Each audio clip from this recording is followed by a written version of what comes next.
From Clovis, California, we just finished installing Rinnai RE160 exterior unit out here.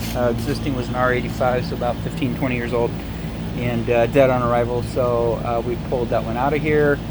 A couple modifications, not real big. You know, it's got a new mounting bracket that came with it, and then of course, you know, existing bracket that is attached to this wall, recessed wall box.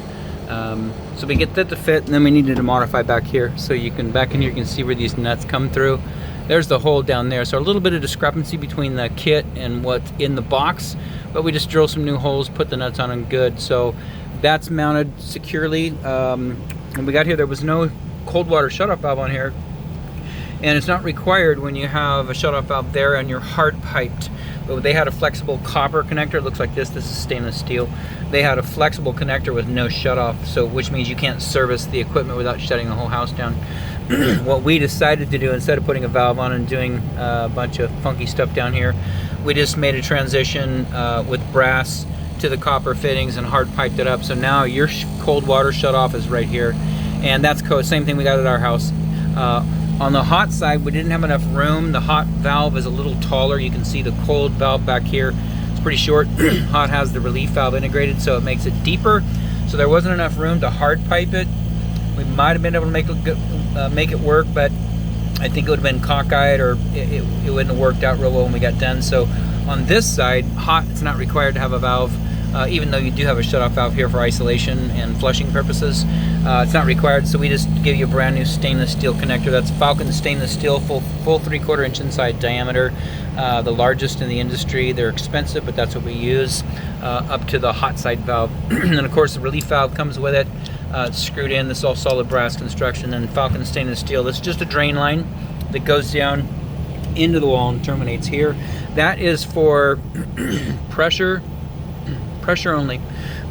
So it's not a temperature and pressure, it's a pressure relief valve. In case too much pressure builds up, this little item will pop open and water will drain out here. If that ever does happen, which rarely does, then something's happened here. This is defective, or it's failed for some reason. Existing gas line, that's yours, so that's your gas valve. You got some corrosion on the pipe, not too bad though. That's from all the water that was leaking in here.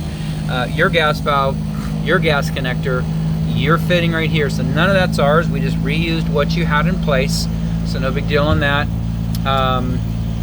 Our part is just some Falcon stainless steel connectors, a few of these press fittings, the copper press fittings, the relief valve. You can see everything that's new on this side.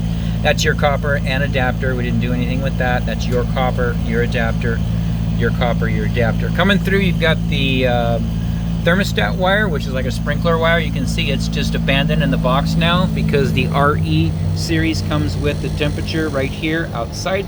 So the controller you have in the laundry room is dead. It does not function anymore. It's not tied to anything. It won't read anything. If you do decide that you would like that for whatever, you know, grins and giggles, let us know. It was not a part of our price, but if you want, you can purchase a separate, well, you might be able to reuse that one, but this new unit comes with a separate controller. They run about $100, and then of course labor to take the old one off the wall in the laundry room, put the new one on, and then tie this back in. We've never done it. Most homeowners are happy with just 120 right there, and that's good. One modification needed to make, and it's still not quite up to code, but you can see the 12-2 wire, the yellow wire right there. That had wire nuts right here and connected. Everything coming out of the unit was just draping through, and wire nuts hanging here. So not code. This isn't quite up to code, but what we wanted to do is get you into where the wire nuts are not open and the connection is not open, because you can get shocked. I know you're not out here doing stuff all the time, but there's a shock hazard. This is more, since you have a cover on this, then this is probably acceptable. But now what you've got is the Romex, the sleeve is all the way into the box, and then the wires are connected. We just gave you a little blue retrofit box, cover plate, 20 amp breaker, and then this is our one of our old cords we had on the truck.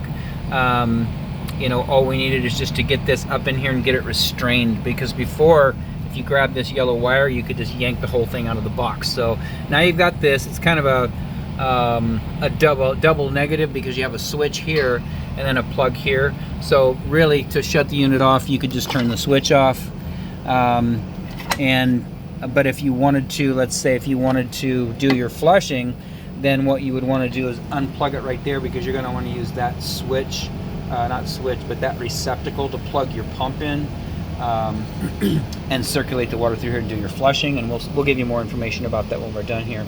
But anyways, it's back on. We ran water out of here. Temperature's good. Everything looks good. One other thing, because these new RE units are deeper, you can see it comes with a new cover. So you got that retrofit cover that goes on there. We'll just pop that into place, and outside of that, this installation is done.